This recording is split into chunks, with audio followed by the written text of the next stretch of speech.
Hello നമസ്കാരം. Tara's sounder കിച്ചണിലേക്ക് എല്ലാവർക്കും സ്വാഗതം. നമുക്കിന്ന് നമ്മുടെ ഇപ്പം ഈ സീസണിലൊക്കെ നന്നായിട്ട് കിട്ടുന്ന ഒരു ഇൻഗ്രീഡിയൻ്റാണ് ഈ കടച്ചക്ക. അപ്പോൾ ഈ കടച്ചക്ക നമുക്ക് സ്റ്റോർ ചെയ്ത് വെക്കണം എന്നുള്ളൊരു എങ്ങനെ വെക്കാം എന്നുള്ളൊരു വീഡിയോയുമായിട്ടാണ് ഞാനിന്ന് വന്നേക്കുന്നത്. അപ്പോൾ ഇത് ഇടത്തരം ഭയങ്കര വലുതല്ല, ഒരു ഇടത്തരം സൈസില്ല 3 കടച്ചക്കയാണ് ഞാനിപ്പോൾ എടുത്തേക്കണത്. അതൊക്കെ നമുക്കൊന്ന് അതിൻ്റെ തൊലിയൊക്കെ കളഞ്ഞ് ഉള്ളിലുള്ള കൂഞ്ഞലൊക്കെ കളഞ്ഞിട്ട് ഒന്ന് ക്ലീൻ ചെയ്തെടുക്കാം. ഇതിലൊരു കടച്ചക്ക കുറച്ച് ഉള്ളിൽ കേടായിരുന്നു, അതാണ് നിറം വ്യത്യാസം വന്നേക്കണത്. അപ്പം അതൊക്കെ ഉള്ളിൽ നിന്നൊക്കെ നന്നായിട്ട് കളഞ്ഞതിന് ശേഷം നമുക്ക് തൊലിയൊക്കെ ചെത്തിക്കളഞ്ഞ് ചെറുതാക്കി ഇങ്ങനെ അരിഞ്ഞെടുക്കാം. തീരെ കനം കുറച്ച് അരിയരുത്, ഒരുവിധം ചതുരാകൃതിയിൽ അരിഞ്ഞെടുക്കണം. അപ്പോൾ നമ്മൾ കൈമയൊക്കെ കുറച്ച് വെളിച്ചെണ്ണ വരട്ടിയതിന് ശേഷമാണ് ഇങ്ങനെ അരിഞ്ഞെടുക്കണത്, അല്ലെങ്കിൽ അതിൻ്റെ കറയൊക്കെ കൈമയായിട്ടുണ്ടെങ്കിൽ ഒട്ടിപ്പിടിക്കും. അപ്പോൾ അതൊക്കെ ക്ലീൻ ചെയ്ത് നമുക്ക് എടുക്കാൻ എന്നിട്ടും 2-3 പ്രാവശ്യം കഴുകിയിട്ട് നമുക്ക് വെള്ളമൊക്കെ വാർന്നു പോകാൻ വേണ്ടി വെക്കാം. അപ്പോൾ ഇത് ഞാൻ 3 എണ്ണം മൊത്തത്തിൽ എടുത്തേക്കണത്. നമുക്ക് കറി വയ്ക്കാൻ ആവശ്യമുള്ളത് എടുത്തിട്ട് ബാക്കി നമുക്ക് വേവിച്ചിട്ട് തന്നെയാണ് ഞാൻ ഫ്രിഡ്ജിലത് സൂക്ഷിക്കണത്. നമ്മൾ മറ്റേ ചക്കയൊക്കെ സൂക്ഷിക്കണ പോലെ തന്നെ ഇത് ഫ്രിഡ്ജിൽ സൂക്ഷിക്കാം. നമുക്കിത് ഈ കടച്ചക്ക മൊത്തത്തിൽ ഒരു പാത്രത്തിലൊക്കെ ഇട്ടിട്ട് കുറച്ച് ഉപ്പും പിന്നെ 3-4 പച്ചമുളകും കറിവേപ്പിലയും കൂടി ഇതിലിട്ട് കൊടുക്കുന്നുണ്ട്. അപ്പം അതിൻ്റെയൊക്കെ ഒരു ടേസ്റ്റ് വരുമ്പോൾ നല്ല അടിപൊളിയാണ്. ആവശ്യത്തിന് ഉപ്പും ഒരു 1/2 കപ്പ് വെള്ളവും കൂടി ഒഴിച്ചിട്ട് ഇത് വേകാൻ പാകത്തിനുള്ള വെള്ളം ഒഴിച്ചു കൊടുത്താൽ മതിയാകും. ഇതിന് വേഗം അധികമില്ല എന്ന് എല്ലാവർക്കും അറിയാം, ഒരു 5 മിനിറ്റിൻ്റെ വേവുള്ളൂ. അപ്പോൾ നമുക്കിടക്ക് ഒന്ന് തുറന്നിട്ടൊന്ന് മിക്സ് ചെയ്ത് ഇളക്കി കൊടുക്കണം, അല്ലെങ്കിൽ വേവ് എല്ലായിടത്തും എത്തില്ല. എല്ലാവരും ഒരുപോലെ വേകാൻ വേണ്ടി നമ്മളിങ്ങനെ ഒന്ന് മിക്സ് ചെയ്ത് എല്ലാം ഒന്ന് കൂട്ടി ഇളക്കി ഇട്ട് കൊടുക്കണം. അപ്പോൾ ഈ കടച്ചക്ക പച്ചനെ തന്നെ നമ്മൾ ഫ്രിഡ്ജിൽ വെച്ച് കഴിഞ്ഞാൽ അതിൻ്റെ നിറമൊക്കെ വ്യത്യാസം വരും. ഭയങ്കരമായിട്ട് പെട്ടെന്ന് നിറം മാറുന്ന ഒരു സാധനമാണിത്. നമ്മൾ മറ്റേ ചക്കയൊക്കെ നമ്മൾ പച്ചനെ തന്നെ സിബ്ലോ കവറിലൊക്കെ ആക്കി വെക്കണ പോലെ ഇത് അങ്ങനെ വെച്ച് കഴിഞ്ഞാൽ കളറൊക്കെ പെട്ടെന്ന് ചേഞ്ച് ആകും. അതുകൊണ്ട് ഇത് നമ്മൾ വേവിച്ച് വെക്കുകയാണെങ്കിൽ നമുക്ക് പിന്നെയും കുറച്ച് നാൾ ഉപയോഗിക്കാൻ പറ്റും. വേവിച്ചിട്ട് നമ്മൾ ടിന്നിലാക്കി അടച്ചു വെച്ചാൽ മതിയാകും. ചൂടാറിയതിന് ശേഷം ടിന്നിലാക്കി അടച്ചു വെച്ചാൽ മതിയാകും.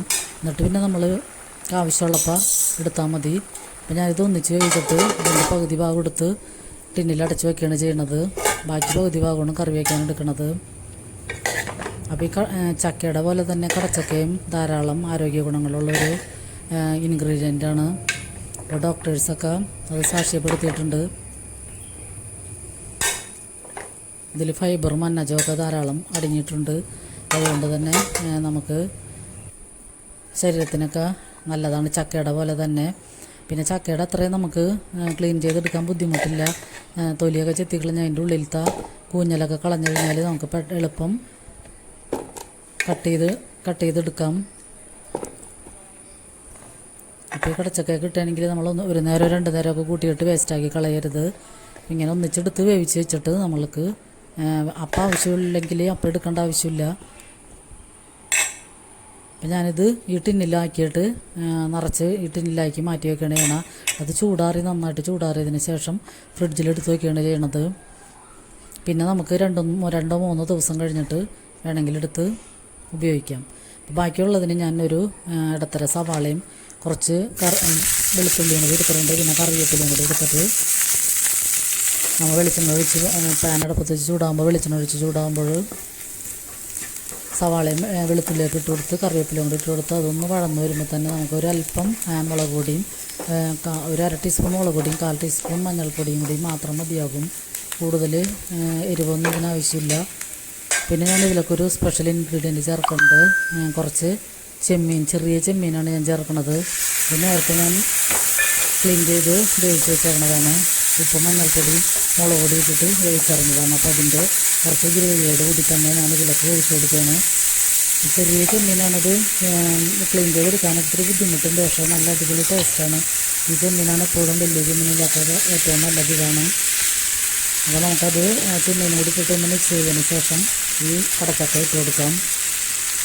അപ്പോൾ ഇതിങ്ങനെ തന്നെ ചെയ്തിട്ട് നമ്മൾക്ക് വേണമെങ്കിൽ തേങ്ങയും വെളുത്തുള്ളിയും ചെറിയുള്ളിയൊക്കെ കൂടി ഒന്ന് മിക്സിയിലിട്ട് അടിക്കുകയാണെങ്കിൽ ഇതിലൊക്കെ ചേർക്കുകയാണെങ്കിലും നല്ല അടിപൊളിയായിരിക്കും. ഞാനിപ്പോൾ അങ്ങനെയൊന്നും ചെയ്യാനുള്ള ഇങ്ങനെ തന്നെ വെറുതെ വെളുച്ചേർത്ത് പോലെയാണ് എടുക്കുന്നത്.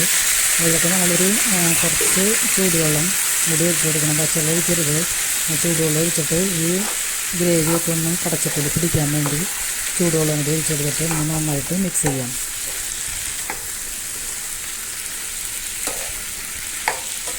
അതുകൊണ്ട് കടച്ചക്ക വൈകുന്നേരത്തെ കട്ടൻ ചായയുടെ ഒപ്പം അല്ലെങ്കിൽ നമുക്ക് ഡിന്നറായിട്ട് കഴിക്കാനും നല്ല അടിപൊളിയാണ്.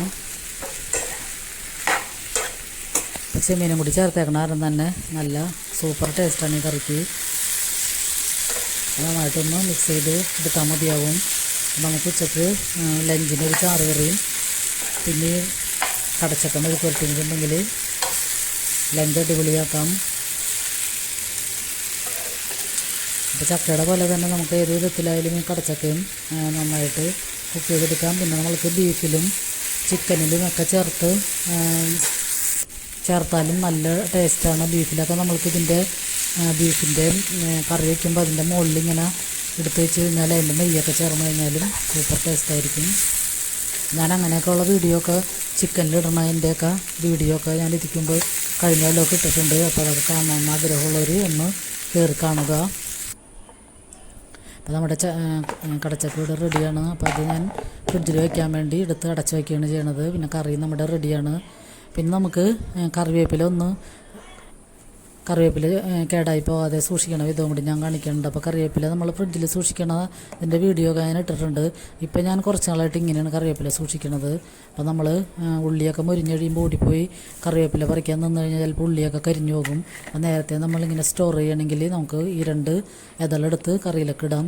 അപ്പോൾ ഇങ്ങനെ നമ്മൾ അല്ലി തിരിച്ചിട്ട് അതിൻ്റെ തണ്ട് കുറച്ച് വെട്ടിക്കളഞ്ഞാൽ മതിയാകും കത്രികയ്ക്ക്. ഇതിൻ്റെ പുറത്തേക്ക് നിൽക്കുന്ന ഭാഗം കുറച്ച് കട്ട് ചെയ്ത് കളഞ്ഞിട്ട് ഇങ്ങനെ അല്ലി തിരിച്ച് നമുക്ക് ഈ പാത്രത്തിൽ ഇങ്ങനെ ഈ ബിരിയാണിയൊക്കെ വാങ്ങിക്കുമ്പോൾ കിട്ടണ ഈ പാത്രത്തിൽ ഇങ്ങനെ എടുത്ത് സൂക്ഷിക്കുകയാണെങ്കിൽ നമുക്ക് ഒരു 2 ആഴ്ചയോളം ഇതിങ്ങനെ ഫ്രഷായിട്ട് തന്നെ ഇരിക്കും. ഞാൻ ഇപ്പോൾ കുറച്ച് നാളായിട്ട് ഇങ്ങനെ തന്നെയാണ് ഉപയോഗിക്കുന്നത്. അപ്പോൾ ഇതിൻ്റെ ഈ തണ്ട് ഭാഗം കുറച്ച് വെട്ടിക്കളഞ്ഞാൽ മതിയാകും.